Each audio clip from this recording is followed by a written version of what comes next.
राम राम। आजकल की दुनिया में हम किसी भी वस्तु पर बहुत जल्दी विश्वास कर लेते हैं,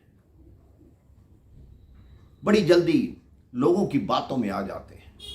लेकिन आप अपने मन में सोच लीजिए, जब तक आपके मन में भरोसा नहीं है, विश्वास नहीं है, ऐसी किसी वस्तु पर विश्वास मत कीजिए। एक बार महाराज अकबर ने बीरबल से पूछा कि बीरबल, अविद्या क्या होती है? बीरबल ने कहा, इसका उत्तर देने के लिए मुझे 4 दिन अवकाश पर जाना होगा, आकर मैं उत्तर दूंगा। महाराज अकबर ने उनका अवकाश स्वीकार कर लिया। बीरबल जी एक जूते गांठने वाले मोची के पास पहुंचे। उसे कहा, मुझे एक जूती बनवानी है जिसमें हीरे जड़े हों और सोने की तार की सिलाई हो। मोची ने कहा, मैं वो जूती बना दूंगा। बीरबल ने कहा, तीसरे दिन मुझे वो जूती दे देना। तीसरे दिन मोची ने वो जूती बनाकर दे दी। बीरबल लेकर अपने घर को चले। मार्ग में एक मस्जिद आती थी। एक जूती उठाकर उस मस्जिद में फेंक दी और दूसरी जूती अपने घर ले गए।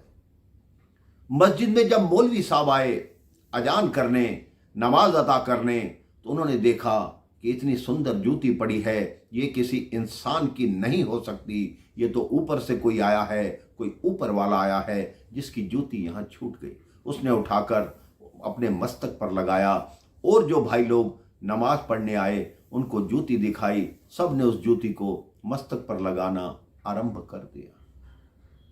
अब बात फैलते फैलते महाराज अकबर के पास पहुंची। अकबर ने कहा, वो जूती हमारे सामने पेश की जाए। वो जूती अकबर के दरबार में लाई गई। अकबर ने देखा और कहा, यह किसी इंसान की जूती नहीं हो सकती, ये ऊपर वाले की ही जूती है।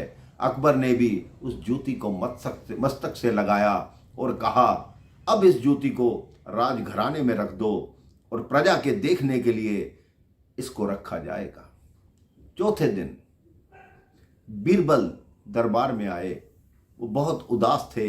महाराज अकबर ने पूछा, बीरबल, तुम उदास क्यों हो? ऐसा क्या घटित हुआ है तुम्हारे साथ जो तुम इतने उदास दिख रहे हो? बीरबल ने कहा, महाराज पूछो मत, मेरे परदादा के समय की जूती हमारे घर में रखी हुई थी। पता नहीं चोर कहाँ से आए, एक जूती चुरा कर ले गए। हमने उस जूती को आज तक बेचा नहीं था क्योंकि हमारे परदादा की निशानी थी। महाराज अकबर ने कहा, क्या दूसरी जूती तुम्हारे पास है? बीरबल ने कहा, जी महाराज, मैं अभी लेकर आता हूं। बीरबल घर से जाकर दूसरी जूती लाए। अकबर महाराज ने कहा, अच्छा, तो ये तुम्हारी जूती थी जो चोर मस्जिद में फेंक गए और ये लोग सोचने लगे कि ये ऊपर वाले की जूती है। बीरबल ने कहा, बिल्कुल ठीक महाराज, अब यही आपके प्रश्न का उत्तर है।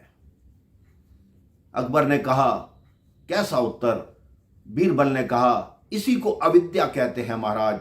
जब तक आप किसी बात की सच्चाई पर नहीं पहुंचे, किसी दूसरे की बात पर विश्वास करना ही सबसे बड़ी अविद्या है। आज के समाज में हम सबके मन की यही बात है कि हम बड़ी जल्दी दूसरे की बातों में आ जाते हैं, विश्वास कर लेते हैं। लेकिन अपने मन को पक्का कीजिए, दृढ़ कीजिए, तभी भरोसा कीजिए, तभी आपका जीवन सुखी रहेगा। राम राम। जय श्री राम।